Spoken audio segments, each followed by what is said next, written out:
Another way to make non-destructive edits to JPEG and TIFF files is by cheating Photoshop into using Adobe Camera Raw on those images. If I select a JPEG or TIFF, I can go in Adobe Bridge to File, Open in Camera Raw. Now I said cheating Photoshop because high-end photographers have been using this dialog for years. If an image was shot in one of the RAW formats, it automatically opens this when you open a RAW file. But on JPEGs and TIFF, if you just double-click them for Bridge, it opens Photoshop. I want to make a much better image before it even lands in Photoshop. My goal whenever I use Adobe Camera Raw is 2-minute or less corrections. But it'll take us a little longer because I'll be explaining it along the way. Here are my standard corrections. I start with exposure, then shadows, then blacks, and I'll come back and adjust some other settings. So exposure, just imagine you were developing in a darkroom, and you could expose for more time or less time and make the image lighter or darker globally. I think I like this a hair darker.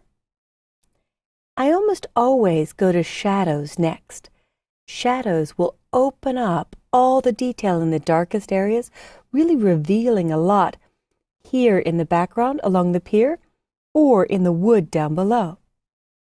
But I may not want to go that far. Maybe these details aren't paramount to the shot, so I'll let them fade away.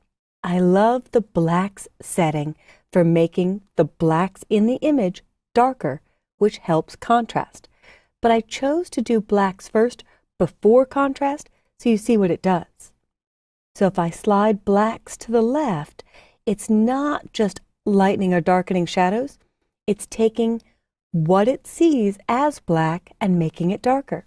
So to see before and after, I'll turn off preview and on preview. A pretty big change with just 3 sliders adjusted. Now, to finish this off, I might add a little contrast, but it helps to zoom in. At the lower left is a little plus sign to zoom in. And I'm careful with contrast on people, but the subject of this is an inanimate object, so I can go a little farther. So if I turn preview off and on, I could see before and after. To see contrast before and after, you can double-click the little triangle. That's without any contrast adjustment. It reset it. I'll slide it back up, and there, double-click, it's reset. I think I liked it between 20 and 30, but use your own judgment. Now there's another slider that actually does contrast. It's clarity. It does mid-tone contrast. Everything between light and dark, all the shades in between. So if I slide clarity up, which is giving those shades in between contrast, you could also slide back and forth to see how it's really helping out the water and all the other detail in between. In fact, I might want to zoom back out and play with clarity and see where it's impacting the image, and also play with contrast to see where it's impacting the image. They're similar, but clarity is mostly focused on the midtones, everything in between. In fact, you could see it does like an ethereal angel glow if you go far left. I call it the angel effect. But I'm really looking for all the detail in this object to pop. Before, after. I really love what Camera Raw is doing. The last thing I'll do is boost the vibrance a bit. So if I look at vibrance and the sky and this teal, blue-green color would be the best to see this on, I can double-click on vibrance to set it back to 0. As I slide it up, the sky is getting much richer, the reflection of the sky in the water is getting richer, and this teal, blue-green, aqua blue-green is getting more vibrant. But I don't want to boost it so it's really fake-looking, I just want them boosted a bit. Saturation is a lot more global and can really look artificial, so I rarely use saturation. Vibrance is a more subtle way to saturate or make the colors more vibrant. And you could finish off by experimenting with highlights, and whites, but they tend to be the most dangerous. It's very easy to lose a highlight or your white detail, so I stay away from them until the very end. I'm completely happy with this document. So when I hit done, it's non-destructive. It hasn't harmed the original image. This little icon lets me know that a camera raw adjustment was made.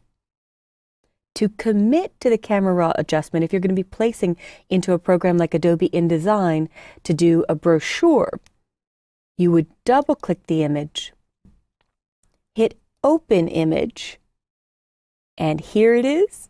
And this is now my end file. And I had to end what I was playing with earlier, so I'm going to close that. So I want to save this in a non-destructive way. So I will choose File, Save As, in an uncompressed format. .psd, the Photoshop native format, and I'll add the word end to the end. You could make that your initials if you don't want to overwrite my file. To see what I've done, when I hit Save and close it and go back to File, Browse in Bridge, now I want to compare the original, this is what it started as, my end correction, but I could also compare the one I did earlier today with layers. So I really like the overall detail and contrast of Adobe Camera Raw, and you could get to everything in one spot and make big moves on the contrast, color, lightness, darkness, without having to learn about layers or do any layer masks or anything complicated. I find it just a beautiful interface. So give ACR, Adobe Camera Raw, a try on some of your own images. JPEGs and TIFFs can be done under File, Open in Camera Raw. PSDs cannot. So give it a try on your own.